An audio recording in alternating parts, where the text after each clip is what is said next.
بسم اللہ الرحمن الرحیم ایاک نعبد و ایاک نستعین۔ میں آج سیالکوٹ میں بزنس کمیونٹی سے ملنے آیا ہوں، اور وہ اوکیزن ایئر سیال کا جو آج ہم نے اس ایئر لائن کی انوگریشن کی ہے وہ ایک بہانہ ہے، لیکن اصل میں یہ چاہتا تھا کہ پاکستان کی جو سب سے وائبرنٹ بزنس کمیونٹی، میں ان سے بات چیت کر لوں۔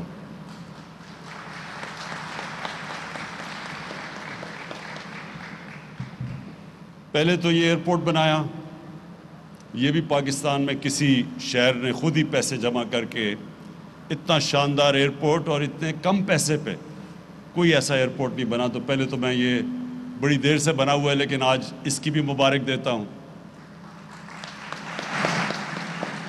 اور اس کے بعد ایئر سیال کی کہ یہ بڑا زبردست انیشیٹو ہے آپ کا، یہ جو اپنی ایئر لائن بنانا ہے۔ یہ ایک بزنس کمیونٹی جو سمجھتی ہے کہ کیسے بہتر چلا سکتی ہے، ایئرپورٹ کیسے بہتر چلا سکتا ہے، ایئر لائن بہتر کیسے چلا سکتی ہے، یہ آپ کا جو انیشیٹو ہے۔ یہ جب میرے پاس جب آپ نے مجھے بتایا بھی اس کا، تو میرے میں کوئی شک نہیں تھا کہ اس سے پاکستان کا ہر طرح فائدہ ہے۔ ایک تو سیالکوٹ کے لوگوں کا فائدہ ہے، اور اس میں پوٹینشل ہے، کیونکہ میرے خیال میں انشاءاللہ آنے والے دنوں میں سیالکوٹ ایک ابھی بھی جتنا بھی ایکسپورٹ کا ہب ہے، اس سے بہت بڑا یہ ایک ایکسپورٹ کا سارے پاکستان کا سینٹر بننے جا رہا ہے۔ تو اس کے لیے آپ کو ایئر لائن کی ضرورت ہے، اور پڑھنی تھی آگے۔ تو یہ ایک ابھی تو آپ کی شروع ہے، لیکن میرے میں کوئی شک نہیں کہ جس طرح آپ نے یہ اپنا ایئرپورٹ چلایا، اسی طرح آپ ایئر لائن چلائیں گے، کمپٹیشن پیدا کریں گے۔ ہماری پی آئی اے کے لیے بھی ایک کمپٹیشن ہوگی کہ وہ جب دیکھیں گے کہ ایک ایفیشنٹ ایئر لائن چل رہی ہے، کم خرچے پہ چل رہی ہے، اچھی سروس دے رہی ہے، تو پی آئی اے کے اوپر بھی پریشر پڑے گا، اور جو بھی ایئر لائن پاکستان میں آئے گی ان سب پہ پریشر پڑے گا، ایفیشنٹ ہوں گے، پاکستان کا فائدہ ہوگا۔ اس کے بعد ابھی حماد اظہر نے بڑی ڈیٹیلز میں بات کی کہ یہ بڑا مشکل ٹائم تھا ہمارے لیے، یہ جو کرونا کا جب ساری دنیا میں آپ دیکھ رہے ہیں، یہ ایک وبا جب پھیلی تو ساری دنیا میں ایک بڑا مشکل فیصلہ کرنا تھا کہ آپ جب لاک ڈاؤن کرتے ہیں، اور جو بہترین طریقہ ہے اس وائرس کو روکنے کا وہ لاک ڈاؤن ہے، کیونکہ جب لوگ زیادہ جمع ہوتے ہیں اور جب ماسک نہیں پہنتے، اور جو آپ میں سے ماسک نہیں پہنتے، میں آپ کو بار بار تاکید کرتا ہوں یہ ماسک سب پہنیں۔ اس کی وجہ ہے، اس کی وجہ یہ ہے کہ اللہ نے ہمارے پہ بڑا کرم کیا۔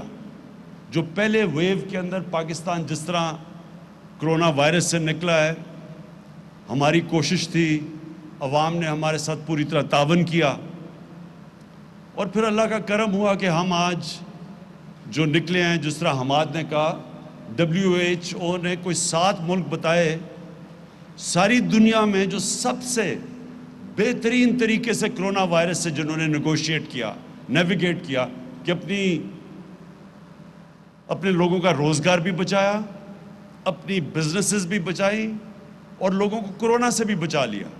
یہ بڑا مشکل کام تھا، کیونکہ بار بار تاکید ہو رہی تھی کہ ہمیں لاک ڈاؤن کرنا چاہیے، اور افسوس سے کہنا پڑتا ہے کہ وہی اپوزیشن جو میرے اوپر تنقید کر رہی تھی کہ میں پوری طرح لاک ڈاؤن نہیں کر رہا، اور ہندوستان کی مثال دیتی تھی کہ نریندر مودی نے دیکھیں کتنا زبردست ہندوستان میں لاک ڈاؤن کیا، وہی آج جلسے جلوس کرتے پھرتے ہیں جبکہ کرونا کے کیسز بڑھ رہے ہیں، اور ہم بار بار لوگوں کو کہہ رہے ہیں کہ یہ سردیاں اگر ہم نے یہ صحیح معنی میں احتیاط نہ کی، یہ سردیاں بڑی مشکل ہمارے لیے ہوں گی، جس طرح ساری دنیا میں آپ دیکھ لیں۔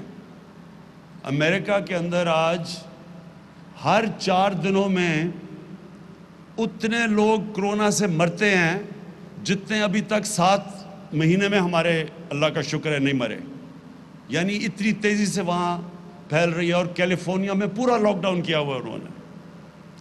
انگلینڈ کے اندر انہوں نے بڑے اسٹرکٹ لاک ڈاؤن کیا ہوا ہے، اٹلی میں کیا ہوا ہے.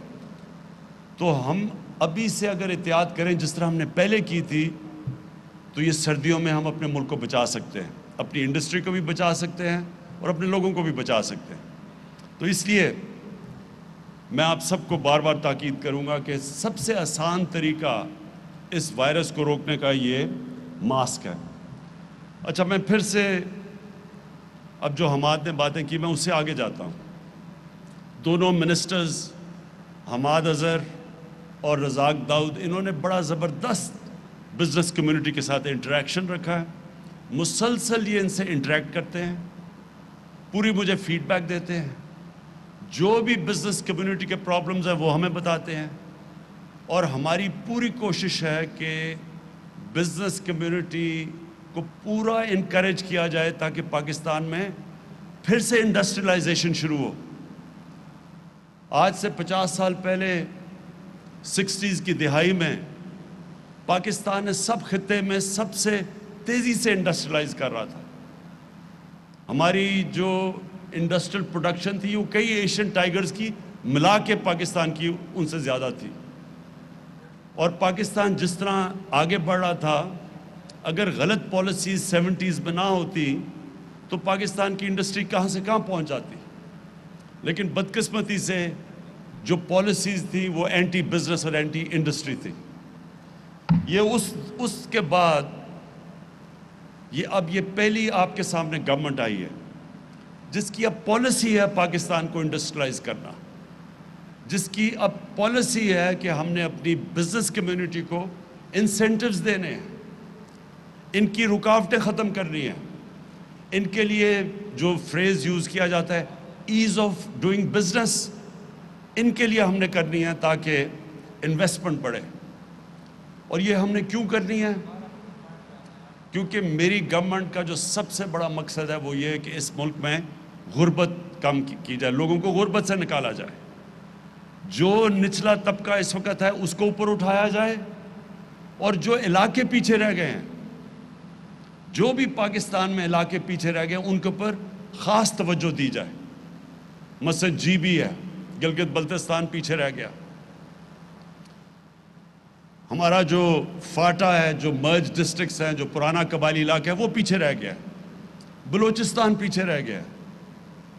پنجاب کی جو ڈسٹرکٹس ہیں، جو چیف منسٹر کی ڈسٹرکٹ ہے ڈی جی خان، اور اس پہ ان کا جو علاقہ قبائلی علاقہ ڈی جی خان کا، وہ سب سے پیچھے رہ گیا. تو سب سے پہلے تو جو ڈیولپمنٹ ہو وہ ہمیشہ انکلوسیو ہوتی ہے. کبھی بھی ایک چھوٹے سے علاقے کو آپ ڈیولپ کر لیں اور باقی ملک پیچھے رہ جائے، وہ ملک ترقی نہیں کر سکتا. اور وہ بھی ملک ترقی نہیں کر سکتا جدھر ایک چھوٹا سا طبقہ امیر ہو جائے اور باقی لوگ غریب ہو جائیں. سو جو ڈیولپمنٹ ہوتی ہے وہ انکلوسیو ہوتی ہے. اس کے لیے جو ہمارے سامنے ماڈرن ایرا کے اندر جو ماڈل ہے وہ ہے چائنا کا. چائنا نے جو 30 سال میں کیا ہے، انہوں نے اپنے نچلے طبقے کو اوپر اٹھا کے ایک اکنامک جائنٹ بن گیا. 70 کروڑ لوگوں کو 30 سال میں 35 سال میں انہوں نے غربت سے نکالا ہے. تو کانسنٹریٹ کیا. اب جو علاقے پیچھے رہ گئے ان کو کر رہے ہیں. جو سی پیک کا اصل ایک اور بہت بڑی وجہ یہ ہے کہ وہ اپنا جو ویسٹرن چائنا ہے جو پیچھے رہ گیا ہے اس کو کنیکٹ کرنا چاہتے ہیں. اس کی کنیکٹیوٹی سمندر سے دینا چاہتے ہیں، ٹریڈ کنیکٹ ہو تاکہ گوادر کے ذریعے وہ ان کے لیے اپنا سامان آسان ہو بیچنے کا دنیا کو. تو وہ اس کو ڈیولپ کرنا چاہتے ہیں. ایک یہ وجہ سی پیک کی. تو ہم نے بھی اب پوری کوشش کرنی ہے کہ اپنے وہ جو علاقے پیچھے رہ گئے ہیں، جدھر احساس محرومی بڑھتی جا رہی ہے، ان کو اوپر اٹھائیں، اور اپنے جو غریب لوگ ہیں، جو کمزور لوگ ہیں، ان کے لیے پوری اب جو پالیسیز بنائیں، جس میں احساس پروگرام پاکستان کی تاریخ کا سب سے بڑا پروگرام ہے. ان حالات کے اندر بھی جب ہم پیسہ خرچ کر رہے ہیں کہ نچلے طبقے کی مدد کریں اوپر آنے کے لیے. لیکن اس سب کے لیے ویلتھ کریشن کی ضرورت ہے. جب تک ہماری ملک کی دولت نہیں بڑھے گی، ہم غربت لوگوں کو نہیں نکال سکتے. جو چائنا نے بھی یہ کیا، انہوں نے ساتھ ساتھ انڈسٹریلائز کیا.